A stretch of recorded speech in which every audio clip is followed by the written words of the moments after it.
तत्काल प्रभाव से कॉस्ट लागू हो गया है। लेकिन जिस तरह से माने वैक्सीन का दाम तय हुआ है वो आश्चर्यजनक है। माने 2 वैक्सीन हमारे यहाँ इस्तेमाल हो रहा है, एक सीरम वाला इस्तेमाल हो रहा है और दूसरा जो है भारत बायोटेक का इस्तेमाल हो रहा है।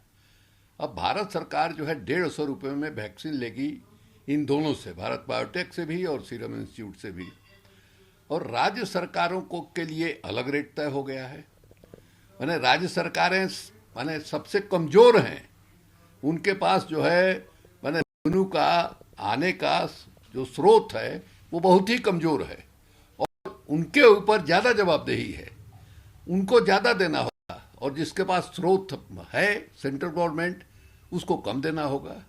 और आश्चर्य इस बात का है कि भारत सरकार ने कोविड के मामले में 35,000 करोड़ का फंड जो है ऑलरेडी आवंटित कर चुके हैं लोग, और ये कहा है कि और ज़रूरत होगी तो हम और पैसा इस मद में देंगे। लोगों का ये मानना है कि अगर ये वैक्सीन दोनों कंपनियां जो बनाने वाली हैं इनके साथ अगर निगोशिएट किया जाता तो 35,000 में हर देशवासी को वैक्सीन जो है लगा दिया गया होता। लेकिन ये क्यों इस तरह का किया जा रहा है समझ में नहीं आ रहा है। और ख़ास करके ये क्या नाम है सीरम इंस्टीट्यूट के वैक्सीन के बारे में तो समझ में आ रहा है कि ऑक्सफोर्ड यूनिवर्सिटी का जो शोध है उसके आधार पर ये जो है बना है, उसको रॉयल्टी उसको देनी पड़ रही होगी। लेकिन ये जो भारत बायोटेक है तो हमारे देश की कंपनी है भाई, ये किसके शोध पर बनी, उस शोध को किसने फाइनेंस किया, अगर ये देखा जाए तो टोटल जो है सार्वजनिक पैसे से उसका वो बना है, जो Indian council of medical research है उसके शोध के आधार पर ये वैक्सीन जो है बना है, और पूंजी भी जो है Indian council of medical research की उसमें लगी हुई है। तो फिर उसको इस तरह से आपने कैसे छुट्टा छोड़ दिया, इस तरह से दाम देने का भाई, ये बिल्कुल आश्चर्यजनक बात है। और सब लोग इस बात पर आश्चर्यचकित हैं और मोदी जी का ये कर रहे हैं कि साहब दूसरे आप ये देखिए कि 45 से ऊपर वाले को फ्री वैक्सीन देंगे भारत सरकार के लोग। वो आबादी कितनी है, महज 30 करोड़, और 18 से 45 करोड़ की जो आबादी है वो 60 करोड़ आबादी है। यानी 30 करोड़ को केंद्र सरकार जो है मुफ्त वैक्सीन देगी और 60 करोड़ को माने ये माथे पर लाद दिया गया सरकारों के, ये स्थिति है। और जबकि 35,000 करोड़ ऑलरेडी बजट में प्रावधान किया है भारत सरकार ने, तो ये अचानक जो है बदलाव लाया कीमत के मामले में, राज्यों से सलाह किया, बिल्कुल मनमाने से नरेंद्र मोदी कर रहे हैं। जो कर रहे हैं उस पर गंभीर संदेह पैदा हो रहा है कि ऐसा क्यों कर रहे हैं।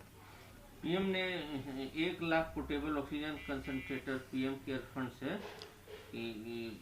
से दिया, और उन्होंने आदेश दिया है कि इसका निर्माण जल्द से जल्द किया जाए और जहां हाई केस का बर्डन है वहां इसको उपलब्ध कराया जाए। कहा है कि अब निर्माण कराया जाए। तो पहला झोंक आया था उसमें भी 162 को क्या नाम है ऑक्सीजन का पैदा करने का बनाने का प्लांट तैयार करने का हो गया था, टेंडर भी हो गया था, कहाँ कुछ बन पाया।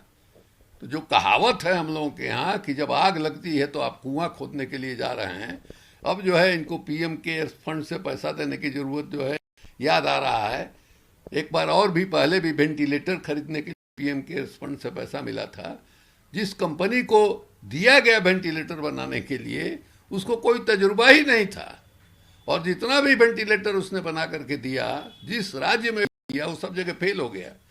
इसलिए ऐसा नहीं कि जो ऑक्सीजन कॉन्सेंट्रेटर बनाने की बात कर रहे हैं वो भी किसी ऐसे दुलरुआ कंपनी को दे दें जो जूता बनाने का अनुभव है उसको दे दें ठीका ऑक्सीजन कॉन्सेंट्रेटर बनाने का। ये लोग कुछ भी कर सकते हैं। स्वास्थ्य मंत्री महाराष्ट्र ने कहा है कि कैबिनेट में बात फैसला करीब हो गया है, जो कड़ाई है लोग पे इसको और बढ़ाया जाएगा। अब अपने ढंग से लोग कर रहे हैं, उसमें दूसरा कोई क्या राय देगा। लेकिन जिस तरह से 18 साल से ज्यादा को वैक्सीन की बात चल रही है, महाराष्ट्र सरकार तैयार है, लेकिन राजस्थान सरकार ने हाथ खड़े कर दिए हैं।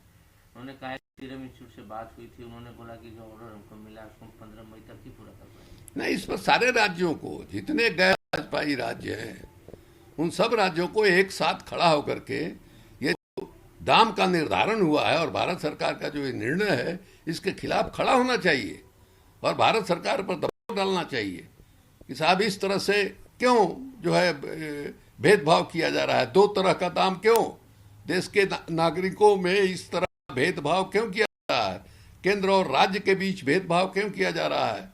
भारतीय संविधान जो है बराबरी के सिद्धांत पर जो है वो आश्वासन देता है देश को, और यहाँ जो है गैर बराबरी सरकार जो है कर रही है। इसका सामूहिक विरोध होना चाहिए।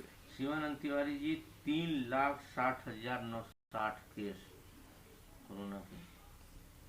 हाँ, लेकिन बम्बई वाले इलाके में जहाँ बहुत तेज था वहाँ थोड़ी गति जो है धीमी हुई है, और बाकी इलाकों में तेज जो है बढ़ा है।